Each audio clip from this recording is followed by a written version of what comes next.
प्रभु की स्तुति। आप इस चैनल को रोजाना सुनकर 1 साल में बाइबल पढ़ सकते हैं।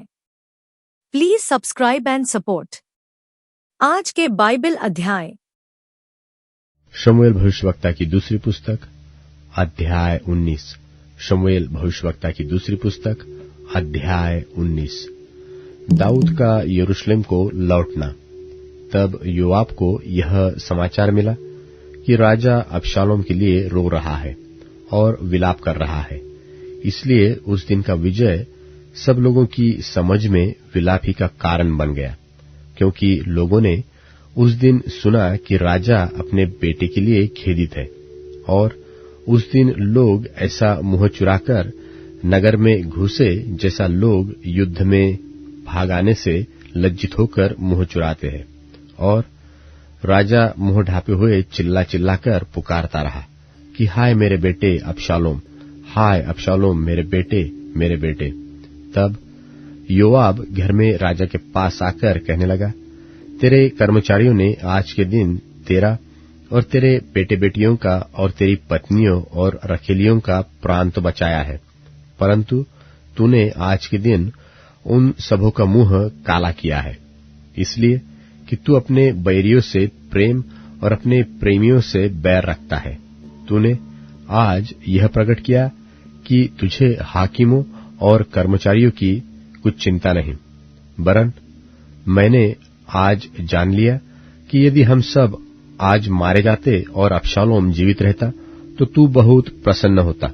इसलिए अब उठकर बाहर जा और अपने कर्मचारियों को शांति दे, नहीं तो मैं परमेश्वर यहोवा की शपथ खाकर कहता हूं कि यदि तू बाहर न जाएगा तो आज रात को एक मनुष्य भी तेरे संग न रहेगा। और तेरे बचपन से लेकर अब तक जितनी विपत्तियां तुझ पर पड़ी है, उन सबसे यह विपत्ति बड़ी होगी। तब राजा उठकर फाटक में जा बैठा, और जब सब लोगों को यह बताया गया कि राजा फाटक में बैठा है, तब सब लोग राजा के सामने आए। और इस्राएली अपने अपने डेरे को भाग गए थे, और इस्राएल के सब गोत्रों में सब लोग आपस में यह कहकर झगड़ते थे कि राजा ने हमें हमारे शत्रुओं के हाथ से बचाया था और पलिश्तियों के हाथ से उसी ने हमें छुड़ाया, परंतु अब वह अबशालोम के डर के मारे देश छोड़कर भाग गया। और अबशालोम, जिसको हमने अपना राजा होने को अभिषेक किया था, वह युद्ध में मर गया है। तो अब तुम क्यों चुप रहते हो और राजा को लौटा ले आने की चर्चा क्यों नहीं करते? तब राजा दाऊद ने सादोक और एब्यातार याजकों के पास कहला भेजा कि यहूदी पुरनियों से कहो कि तुम लोग राजा को भवन पहुंचाने के लिए सबसे पीछे क्यों होते हो, जबकि समस्त इस्राएल की बातचीत राजा के सुनने में आई है कि उसको भवन में पहुंचाए। तुम लोग तो मेरे भाई, वरन मेरी हड्डी की हड्डी और मांस हो, और तुम राजा को लौटाने में सबके पीछे क्यों होते हो? फिर अमासा से यह कहो कि क्या तू मेरी हड्डी और मांस नहीं है? और यदि तू योआब के स्थान पर सदा के लिए सेनापति न ठहरे, तो परमेश्वर मुझसे वैसा ही वरन उससे भी अधिक करे। इस प्रकार उसने सब यहूदी मनुष्यों के मन ऐसे अपनी ओर खींच लिया कि मानो एक ही पुरुष था, और उन्होंने राजा के पास कहला भेजा कि तू अपने सब कर्मचारियों को संग लेकर लौटा। तब राजा लौटकर यरदन तक आ गया, और यहूदी लोग गिलगाल तक गए कि उससे मिलकर उसे यरदन पार ले आए। यहूदियों के संग गेरा का पुत्र बिन्यामीनी शिमी भी, जो बहुरीमी था, पूर्ति करके राजा दाऊद से भेंट करने को गया। उसके संग 1000 बिन्यामीन पुरुष थे, और शाऊल के घराने का कर्मचारी सिबा अपने 15 पुत्रों और 20 दासों समेत था, और वे राजा के सामने यरदन के पार पांव पैदल उतर गए। और एक बेड़ा राजा के परिवार को पार ले आने और जिस काम में वह उसे लगाने चाहे उसी में लगने के लिए पार गया। और जब राजा यरदन पार जाने पर था, तब गेरा का पुत्र शिमी उसके पांव पर गिर के राजा से कहने लगा, मेरा प्रभु मेरे दोष का लेखा न करे, और जिस दिन मेरा प्रभु राजा बनकर यरूशलेम को छोड़ाया, उस दिन तेरे दास ने जो कुटिल काम किया उसे ऐसा स्मरण न कर कि राजा उसे अपने ध्यान में रखे, क्योंकि तेरा दास जानता है कि मैंने पाप किया। देख, आज अपने प्रभु राजा से भेंट करने के लिए यूसुफ के समस्त घराने में से मैं ही पहला आया हूं। तब सरूयाह के पुत्र अबीशै ने कहा, शिमी ने जो यहोवा के अभिषिक्त को शाप दिया था, इस कारण क्या उसको वध करना न चाहिए? दाऊद ने कहा, हे सरूयाह के बेटो, मुझे तुमसे क्या काम कि तुम आज मेरे विरोधी ठहरो? आज क्या इस्राएल में किसी को प्राणदंड मिलेगा? क्या मैं नहीं जानता कि आज मैं इस्राएल का राजा हुआ हूं? फिर राजा ने शिमी से कहा, तुझे प्राणदंड न मिलेगा, और राजा ने उससे शपथ भी खाई। तब शाऊल का पोता मफीबोशेत राजा से भेंट करने को आया। उसने राजा के चले जाने के दिन से उसके कुशल क्षेम से फिर आने के दिन तक न अपने पांव के नाखून काटे और न अपनी दाढ़ी बनवाई और न अपने कपड़े धुलवाए थे। तो जब यरूशलेमी राजा से मिलने को गए, तब राजा ने उससे पूछा, हे मफीबोशेत, तू मेरे संग क्यों नहीं गया था? उसने कहा, हे मेरे प्रभु, हे राजा, मेरे कर्मचारी ने मुझे धोखा दिया था। तेरा दास जो पंगु है, इसलिए तेरे दास ने सोचा कि मैं गधे पर काठी कसवाकर उस पर चढ़ राजा के साथ चला जाऊंगा, और मेरे कर्मचारी ने मेरे प्रभु राजा के सामने मेरी चुगली खाई है। परंतु मेरा प्रभु राजा परमेश्वर के दूत के समान है, और जो कुछ तुझे भाए वही कर। मेरे पिता का समस्त घराना तेरी ओर से प्राणदंड के योग्य था, परंतु तूने अपने दास को अपनी मेज पर खाने वालों में गिना है। मुझे क्या हक है कि मैं राजा की ओर दुहाई दूं? राजा ने उससे कहा, तू अपनी बात की चर्चा क्यों करता रहता है? मेरी आज्ञा यह है कि उस भूमि को तुम और सिबा दोनों आपस में बांट लो। मफीबोशेत ने राजा से कहा, मेरे प्रभु राजा जो कुशल क्षेम से अपने घर आया है, इसलिए सिबा ही सब कुछ ले ले। तब गिलादी बर्जिल्लै रोगलीम में से आया और राजा के साथ यरदन पार गया कि उसको यरदन के पार पहुंचाए। बर्जिल्लै तो वृद्ध पुरुष था, अर्थात 80 वर्ष की आयु का था। जब तक राजा महनैम में रहता था, तब तक वह उसका पालन पोषण करता रहा, क्योंकि वह बहुत धनी था। तब राजा ने बर्जिल्लै से कहा, मेरे संग पार चल, और मैं तुझे यरूशलेम में अपने पास रखकर तेरा पालन पोषण करूंगा। बर्जिल्लै ने राजा से कहा, मुझे कितने दिन जीवित रहना है कि मैं राजा के संग यरूशलेम को जाऊं? आज मैं 80 वर्ष का हूं। क्या मैं भले बुरे का विवेक कर सकता हूं? क्या तेरा दास जो कुछ खाता पीता है उसका स्वाद पहचान सकता है? क्या मुझे गवैयों व गायकों का शब्द अब सुन पड़ता है? तेरा दास अब अपने प्रभु राजा के लिए क्यों बोझ का कारण हो? तेरा दास राजा के संग यरदन पार ही तक जाएगा। राजा इसका ऐसा बड़ा बदला मुझे क्यों दे? अपने दास को लौटने दे कि मैं अपने ही नगर में अपने माता पिता के कब्रिस्तान के पास मरूं। परंतु तेरा दास किम्हाम उपस्थित है, मेरे प्रभु राजा के संग वह पार जाए, और जैसा तुझे भाए वैसा ही उससे व्यवहार करना। राजा ने कहा, हाँ, किम्हाम मेरे संग पार चलेगा, और जैसा तुझे भाए वैसा ही मैं उससे व्यवहार करूंगा। वरन जो कुछ तू मुझसे चाहेगा वह मैं तेरे लिए करूंगा। तब सब लोग यरदन पार गए और राजा भी पार हुआ। तब राजा ने बर्जिल्लै को चूमकर आशीर्वाद दिया और वह अपने स्थान को लौट गया। तब राजा गिलगाल की ओर पार गया और उसके संग किम्हाम पार हुआ, और सब यहूदी लोगों ने और आधे इस्राएली लोगों ने राजा को पार पहुंचाया। तब सब इस्राएली पुरुष राजा के पास आए और राजा से कहने लगे, क्या कारण है कि हमारे यहूदी भाई तुझे चोरी से ले आए और परिवार समेत राजा को और उसके सब जनों को भी यरदन पार ले आए हैं? सब यहूदी पुरुषों ने इस्राएली पुरुषों को उत्तर दिया, कि कारण यह है कि राजा हमारे गोत्र का है। तो तुम लोग इस बात से क्यों रूठ गए हो?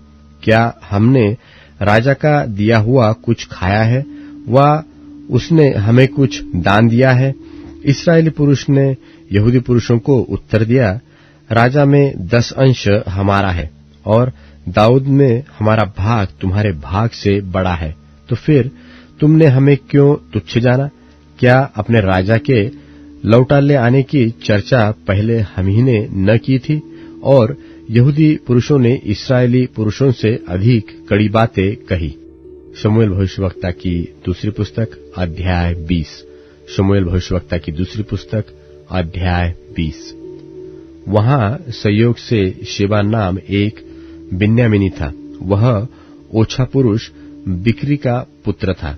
वह नरसिंगा फूंक कर कहने लगा, दाऊद में हमारा कुछ अंश नहीं और न ईशे के पुत्र में हमारा कोई भाग है। हे इस्राएलियों, अपने अपने डेरे को चले जाओ। इसलिए सब इस्राएली पुरुष दाऊद के पीछे चलना छोड़कर बिक्री के पुत्र शेबा के पीछे हो लिए। परंतु सब यहूदी पुरुष यरदन से यरूशलेम तक अपने राजा के संग लगे रहे। तब दाऊद यरूशलेम को अपने भवन में आया और राजा ने उन 10 रखेलियों को, जिन्हें वह भवन की चौकसी करने को छोड़ गया था, अलग एक घर में रखा और उनका पालन पोषण करता रहा, परंतु उनसे सहवास न किया। इसलिए वे अपनी अपनी मृत्यु के दिन तक विधवापन की सी दशा में जीवित ही बंद रहे। तब राजा ने अमासा से कहा, यहूदी पुरुषों को 3 दिन के भीतर मेरे पास बुला ला और तू भी यहाँ उपस्थित रहना। तब अमासा यहूदियों को बुलाने गया, परंतु उसके ठहराए हुए समय से अधिक रह गया। तब दाऊद ने अबीशै से कहा, अब बिक्री का पुत्र शेबा अबशालोम से भी हमारी अधिक हानि करेगा, इसलिए तू अपने प्रभु के लोगों को लेकर उसका पीछा कर। ऐसा न हो कि वह गढ़वाले नगर पाकर हमारी दृष्टि से छिप जाए। तब योआब ने जन और करेती और पलेती लोग और सब शूरवीर उसके पीछे हो लिए और बिक्री के पुत्र शेबा का पीछा करके यरूशलेम से निकले। वे गिबोन में उस भारी पत्थर के पास पहुंचे ही थे कि अमासा उनसे आ मिला।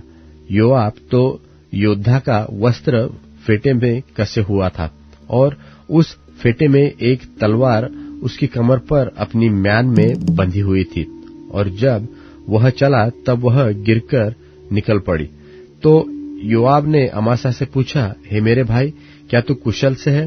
तब योआब ने अपना दाहिना हाथ बढ़ाकर अमासा को चूमने के लिए उसकी दाढ़ी पकड़ी, परंतु अमासा ने उस तलवार की कुछ चिंता न की जो योआब के हाथ में थी, और उसने उसे अमासा के पेट में भोंक दी, जिससे उसकी अतड़ियां निकलकर धरती पर गिर पड़ी, और उसने उसको दूसरी बार न मारा और वह मर गया। तब योआब और उसका भाई अबीशै बिक्री के पुत्र शेबा का पीछा करने को चले, और उसके पास योआब का एक जवान खड़ा होकर कहने लगा, जो कोई योआब के पक्ष और दाऊद की ओर का हो, वह योआब के पीछे हो ले। अमासा तो सड़क के मध्य अपने लहू में लौट रहा था। तो जब उस मनुष्य ने देखा कि सब लोग खड़े हो गए हैं, तब अमासा को सड़क पर से मैदान में उठा ले गया, और जब देखा कि जितने उसके पास आते हैं वे खड़े हो जाते हैं, तब उसने उसके ऊपर एक कपड़ा डाल दिया। उसके सड़क पर से सरकाए जाने पर सब लोग बिक्री के पुत्र शेबा का पीछा करने को योआब के पीछे हो लिए, और वह सब इस्राएली गोत्रों में होकर आबेल और बेतमाका और बेरियों के देश तक पहुंचा, और वे भी इकट्ठे होकर उसके पीछे हो लिए। तब उन्होंने उसको बेतमाका के आबेल में घेर लिया और नगर के सामने ऐसा दमदमा बांधा कि वह शहर पनाह से सट गया, और योआब के संग के सब लोग शहर पनाह को गिराने के लिए धक्का देने लगे। तब एक बुद्धिमान स्त्री ने नगर में से पुकार कर कहा, सुनो सुनो, योआब से कहो कि यहाँ आए ताकि मैं उससे कुछ बातें करूं। जब योआब उसके निकट गया तब स्त्री ने पूछा, क्या तू योआब है? उसने कहा, हाँ, मैं वही हूं। फिर उसने उससे कहा, अपनी दासी के वचन सुन। उसने कहा, मैं तो सुन रहा हूं। वह कहने लगी, प्राचीन काल में तो लोग कहा करते थे कि आबेल में पूछा जाए और इस रीति झगड़े को निपटा देते थे।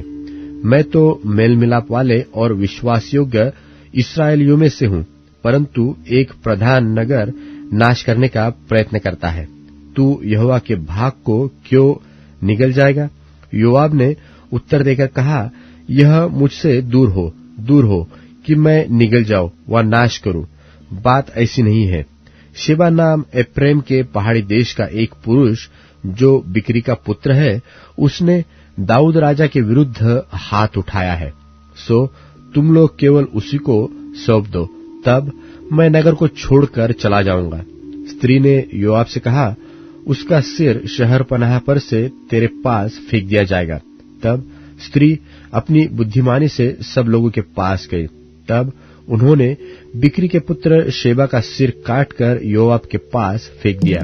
तब योआब ने नरसिंगा फूका और सब लोग नगर के पास से अलग अलग होकर अपने अपने डेरे को गए और योआब यरूशलेम को राजा के पास लौट आया। योआब तो समस्त इस्राएली सेना के ऊपर प्रधान रहा और यहोयादा का पुत्र बनायाह करेतियों और पलेतियों के ऊपर था और अदोराम बेगारों के ऊपर था और अहीलूद का पुत्र यहोशापात इतिहास का लेखक था और शया मंत्री था और सदोक और एब्यातार याजक थे और याईरी इरा भी दाऊद का एक मंत्री था। यूहन्ना का प्रकाशित वाक्य 19वां अध्याय। इसके बाद मैंने स्वर्ग में मानो बड़ी भीड़ को ऊंचे शब्द से यह कहते सुना कि हालेलुया, उद्धार और महिमा और सामर्थ हमारे परमेश्वर ही की है, क्योंकि उसके निर्णय सच्चे और ठीक हैं, इसलिए कि उसने उस बड़ी वेश्या का, जो अपने व्यभिचार से पृथ्वी को भ्रष्ट करती थी, न्याय किया और उससे अपने दासों के लोहू का पलटा लिया है। फिर दूसरी बार उन्होंने हालेलुया कहा और उसके जलने का धुआं युगानुयुग उठता रहेगा।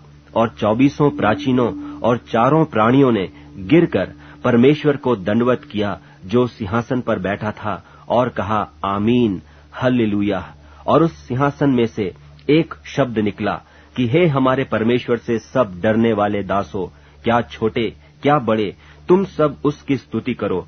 फिर मैंने बड़ी भीड़ का सा और बहुत जल का सा शब्द और गर्जनों का सा बड़ा शब्द सुना कि हालेलुया, इसलिए कि प्रभु हमारा परमेश्वर सर्वशक्तिमान राज्य करता है। आओ हम आनंदित और मगन हों और उसकी स्तुति करें, क्योंकि मेमने का ब्याह आ पहुंचा और उसकी पत्नी ने अपने आप को तैयार कर लिया है।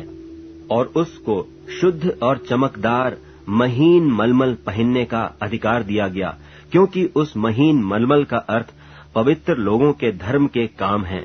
और उसने मुझसे कहा, यह लिख कि धन्य वे हैं जो मेमने के ब्याह के भोज में बुलाए गए हैं।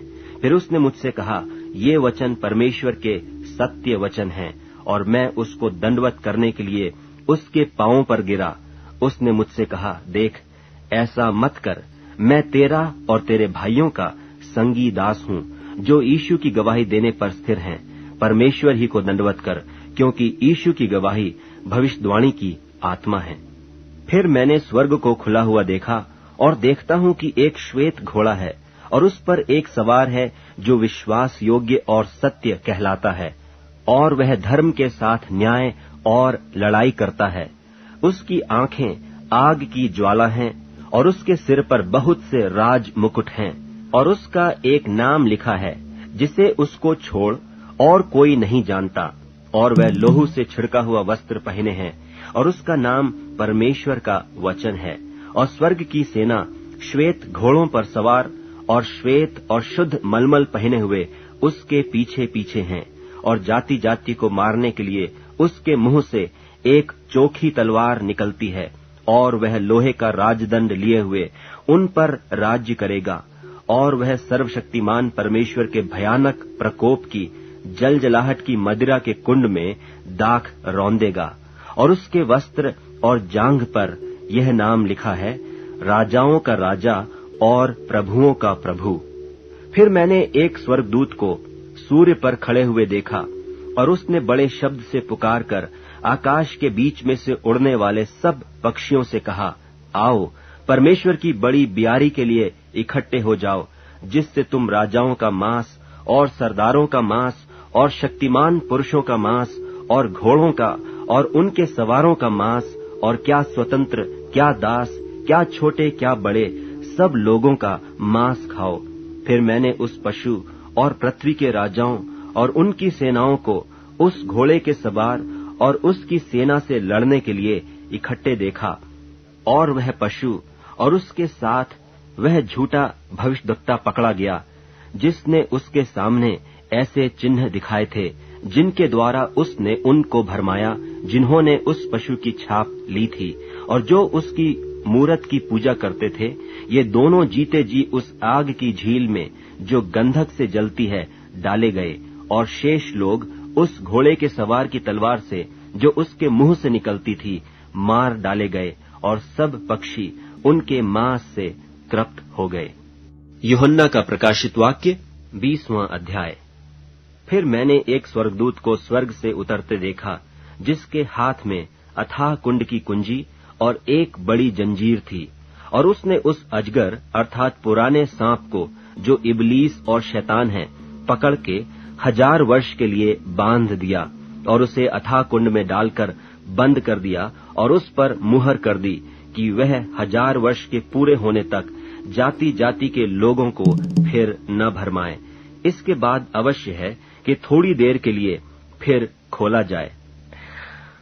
फिर मैंने सिंहासन देखे, और उन पर लोग बैठ गए, और उनको न्याय करने का अधिकार दिया गया, और उनकी आत्माओं को भी देखा, जिनके सिर यीशु की गवाही देने और परमेश्वर के वचन के कारण काटे गए थे, और जिन्होंने न उस पशु की और न उसकी मूरत की पूजा की थी, और न उसकी छाप अपने माथे और हाथों पर ली थी।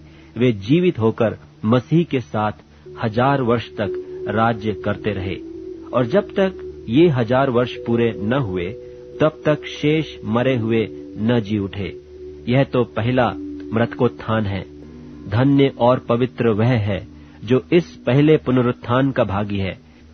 ऐसों पर दूसरी मृत्यु का कुछ भी अधिकार नहीं, पर वे परमेश्वर और मसीह के याजक होंगे, और उसके साथ 1000 वर्ष तक राज्य करेंगे। और जब 1000 वर्ष पूरे हो चुकेंगे, तो शैतान कैद से छोड़ दिया जाएगा, और उन जातियों को जो पृथ्वी के चारों ओर होंगी, अर्थात याजूज और माजूज को, जिनकी गिनती समुद्र की बालू के बराबर होगी, भरमाकर लड़ाई के लिए इकट्ठे करने को निकलेगा। और वे सारी पृथ्वी पर फैल जाएंगी और पवित्र लोगों की छावनी और प्रिय नगर को घेर लेंगी, और आग स्वर्ग से उतरकर उन्हें भस्म करेगी, और उनका भरमाने वाला शैतान आग और गंधक की उस झील में, जिसमें वह पशु और झूठा भविष्यद्वक्ता भी होगा, डाल दिया जाएगा, और वे रात दिन युगान युग पीड़ा में तड़पते रहेंगे। फिर मैंने एक बड़ा श्वेत सिंहासन और उसको जो उस पर बैठा हुआ है देखा, जिसके सामने से पृथ्वी और आकाश भाग गए, और उनके लिए जगह न मिली। फिर मैंने छोटे बड़े सब मरे हुओं को सिंहासन के सामने खड़े हुए देखा, और पुस्तकें खोली गईं। और फिर एक और पुस्तक खोली गई, अर्थात जीवन की पुस्तक, और जैसे उन पुस्तकों में लिखा हुआ था, उनके कामों के अनुसार मरे हुओं का न्याय किया गया।